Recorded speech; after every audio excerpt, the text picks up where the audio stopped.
Ninth class हमारी दूसरी कविता का पहला सरलार्थ है। रस्सी कच्चे धागे की खींच रही मैं नाव। इसमें कवित्री ललदेद कहती है कि मैं रस्सी कच्चे धागे की जो रस्सी है अर्थात सांसों रूपी जो कच्ची मेरी रस्सी है उससे खींच रही मैं नाव। मैं अपने जीवन रूपी जो नाव है उसको खींच रही हूँ, उसको ढो रही हूँ। अर्थात इस संसार को पार करने के लिए, इस संसार रूपी भवसागर से पार जाने के लिए मैं अपनी कच्ची रस्सी जो सांसों से बंधी हुई है उससे अपने जीवन को खींच रही हूँ। जाने कब सुन मेरी पुकार करे देव भवसागर पार। न जाने कब परमात्मा मेरी पुकार सुनेंगे, मेरी आवाज़ सुनेंगे और मुझे इस संसार रूपी भवसागर से पार कराएंगे अर्थात अपनी शरण में ले लेंगे।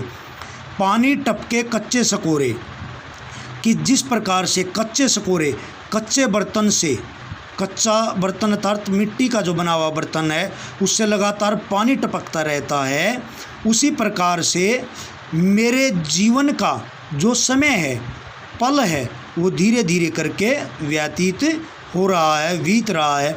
व्यर्थ प्रयास हो रहे मेरे।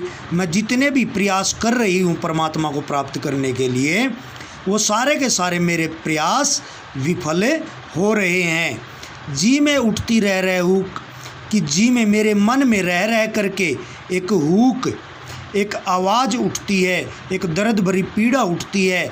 घर जाने की चाह है घेरे और मुझे घर जाने की चाह अर्थात परमात्मा को प्राप्त करने की जो इच्छा है वो मुझे हर समय घेरे रहती है।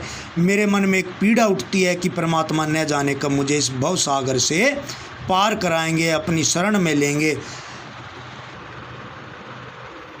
दूसरा सरलार्थ है, खा खा कर कुछ पाएगा नहीं, न खाकर बनेगा अहंकारी।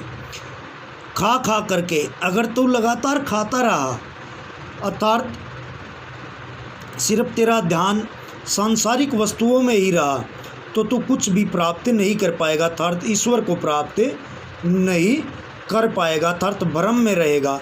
न खाकर बनेगा अहंकारी।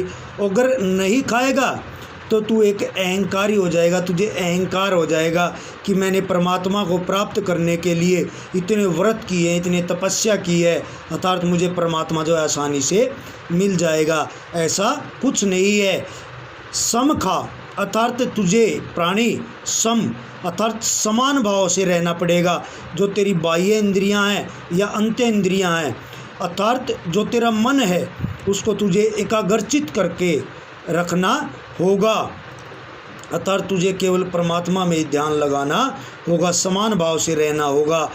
उसी समय जब तू समान भाव से हो जाएगा, तेरा मन एक जगह टिक जाएगा, तभी खुलेगी साकल बंद द्वार की, तभी बंद द्वार की जो है साकल कुंडी खुल जाएगी अर्थात तेरा जब मन शांत हो जाएगा तो तुझे ईश्वर की प्राप्ति हो जाएगी।